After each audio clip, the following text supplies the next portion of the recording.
Aya,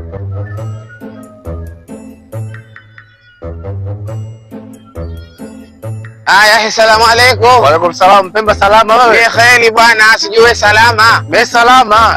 Kweli wewe salama. Kule kuna salama Jabili na salama Ngale. Wewe salama nani? Pemba acha huni bwana. Mimi naweza kuwa salama Jabili au salama Ngale bwana. Leta habari. Hawa wanasaidia alhamdulillah.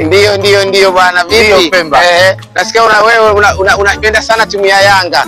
Na unampenda sana Mohamed Hussein akikuchezea kwa Juma. Pemba bwana, maneno yako bwana, wewe uishi maneno bwana wewe. Sema una 500 hapo Pemba? 500 taka 500 kaliendisi au kanunue mguu wa kuku mkatiane vidole. Yaani Pemba bwana, Pemba ni mimi ndo nachaga huyu hapa. Pemba na uishi maneno lakini utawala. Bwana utawala, mimi si wali, sijui wewe unaliwa. Pemba bwana, bwana sikia vipi kuhusu kazi yako zile za mbao? Nilisikia una mbao atakukatiwe. Mimi kati umri Pemba bwana, acha mambo huni bwana. Haya bwana Pemba. Haya.